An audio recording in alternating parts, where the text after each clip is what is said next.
नमस्कार साथियों, मैं हूं मंगलेश पटेल और आज हम बात करने वाले हैं कल होने वाले पेपर विषय हिंदी कक्षा 12वीं के।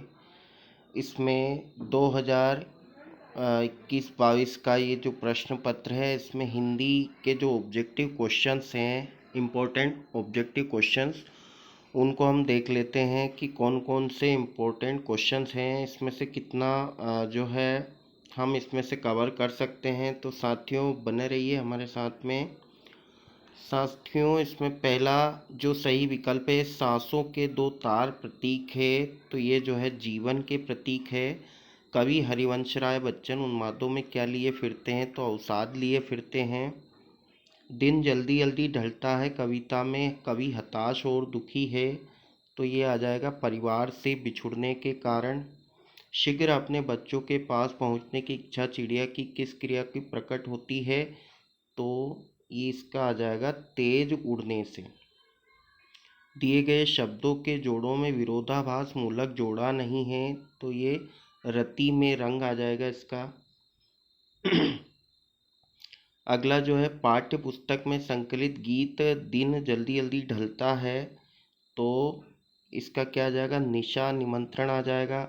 निम्नलिखित में से विशेषता कुंवर नारायण सिंह की कविताओं में नहीं पाई जाती है, तो अखबारी सतहीपन। कवि कुंवर नारायण से शरारती बच्चों के समान खेल रही थी, तो ये बात आ जाएगा इसमें। अब मुस्कुराएंगे हम पंक्ति में हम हैं, तो क्या है, दूरदर्शन। कैमरे में बंद अपाहिज में करुणा के मुखौटे में छिपी कवि की कविता है क्रूरता की। उषा का जादू टूटने का कारण है सूर्योदय। संपूर्ण समाज को गरीबी ने घेर रखा है रावण रूप में। लक्ष्मण मूर्छा और राम और का विलाप में भाषा का प्रयोग हुआ है अवधी भाषा का। तवाजुन कायम है फितरत का। फिराक गोरखपुरी चमक की बात कह रहे हैं शेरों की। माँ अपने प्यारे बेटे के लिए खड़ी हैं घर के आंगन में। बगुलों के पंख कविता में आकाश में छाया छाई है काले रंग की। उसके बाद में निम्नलिखित कथनों के लिए सत्य असत्य लिखिए, तो साथियों ये सत्य असत्य भी हम देख लेते हैं। पहला जो है दिन जल्दी जल्दी ढलता है, कविता में दिन का पति सूर्य को माना गया है, बिल्कुल सही है। थका हुआ पंथी रात की आशंका से भयभीत रहता है, ये भी बिल्कुल सही है। सीधी सी बात छंदों के चक्कर में फंस गई, तो ये जो है बिल्कुल गलत है साथियों।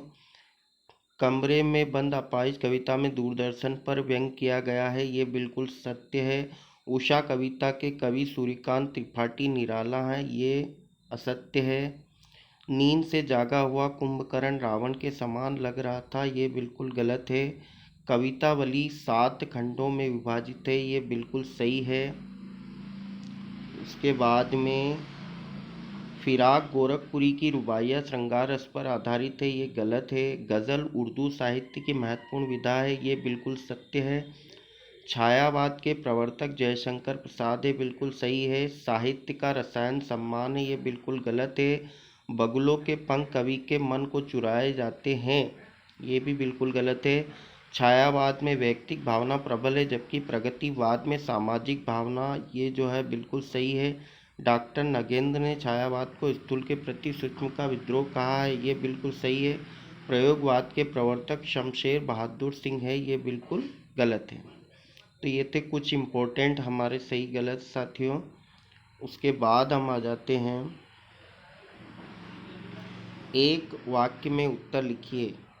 एक वाक्य में उत्तर लिखिए ऐसे कुछ प्रश्नों के साथ में। आधुनिक युग की मीरा किसे कहा जाता है, तो महादेवी वर्मा को कहा जाता है। सरोज स्मृति नामक रचना किस कवि ने की है, तो सूर्यकांत त्रिपाठी निराला। प्रकृति का मानवीकरण किस वाद की प्रमुख विशेषता है, छायावाद की। खड़ी बोली का प्रतिष्ठित रूप किस रूप में प्रयुक्त हुआ है, तो द्विवेदी युग में। खड़ी बोली का पहला महाकाव्य कौन सा है, प्रिय प्रवास। सामान्य से सामान्य विषयों पर कविता लेखन किस युग की विशेषता है, तो ये प्रेरणावाद की है। उसके बाद में सांसों के दो तार किसके प्रतीक है? जीवन के। भाषा के साथ साथ बात कैसी होती गई? पेचीदा होती गई। सब घर एक कर देने का क्या आशय है? भेदभाव नहीं रखना। कैमरे में बंद अपाहिज कविता दूरदर्शन किस मनोवृत्ति को दर्शाती है? संवेदनहीनता को। कवितावली के उत्तराखंड में कौन सा छंद है? तो कवित्व छंद है। उसके बाद में अपाहिज से दूरदर्शन कार्यक्रम संचालक किस प्रकार के प्रश्न पूछता है? अर्थहीन शब्द पूछता है। उषा कविता में प्रातःकालीन नीला आकाश किसके जैसा बताया गया है? शंख के समान। कवि उमाशंकर जोशी ने अपने खेत में कौन सा बीज बोया? शब्द रूपी बीज जैसा। रुबाइयाँ कविता में किसके लच्छे चमक रहे हैं? तो राखी के लच्छे जो है चमक रहे हैं। रिक्त स्थान पर आ जाते हैं साथियों हम। पहला है कवि हरिवंश राय बच्चन को संसार नहीं भाता है। तो अपूर्ण संसार नहीं भाता है। कैमरा एक साथ और को रोते हुए दिखाता है। तो दर्शक और अपाहिज। संसार में पुनः सहोदर नहीं मिलता। तो ये भाई आ गया इसमें। प्रगतिवादी कवि शोषितों के प्रति तथा शोषकों के प्रति का भाव रखते हैं। तो सहानुभूति और आक्रोश आ जाएगा इसमें। हिंदी का पहला महाकाव्य है पृथ्वीराज रासो। कविता का खिलना भला क्या जाने? तो ये फूल क्या जाने आ जाएगा इसमें। जोर जबरदस्ती से बात की मर गई। तो ये चूड़ी मर गई। प्रयोगवाद का प्रारंभ सन से माना जाता है 1946 से। शास्त्रीय भाषा में सर्जन क्षमता होने के बावजूद भी गोस्वामी तुलसीदास ने वह को साहित्य रचना के माध्यम के रूप में चुना। तो ये ब्रज और आ जाएगा साथियों और अवधि आ जाएगा इसमें। तुलसी के अनुसार संसार के अच्छे बुरे समस्त लीला प्रपंचों का आधार है। तो ये पेट की आग आ जाएगा इसमें। लक्ष्मण को निहारते हुए श्री राम के समान विलाप करते हैं। तो सामान्य व्यक्ति आ जाएगा इसमें। आंगन में मचलते बच्चे का मन पर ललचा गया। तो इसका आ जाएगा चांद। रात में पसरा सन्नाटा अपनी अपनी व्यक्त कर रहा है। तो इसमें आ जाएगा वेदना। फिराक की गजलों पर मुग्ध होकर लोग रहते हैं। तुमने इतनी अच्छी कहाँ से सीख ली? तो इसका आ जाएगा शायरी। कवि उमाशंकर जोशी को कागज का पन्ना एक की तरह लगता है। चौकोर खेत की तरह लगता है। उसके बाद में सही जोड़ी देख लेते हैं साथियों। जयशंकर प्रसाद का आ जाएगा छायावाद के प्रवर्तक है। सुमित्रा नंदन पंत जो है प्रकृति के सुकुमार कवि हैं। अज्ञेय जो है अज्ञेय का आ जाएगा साथियों इसमें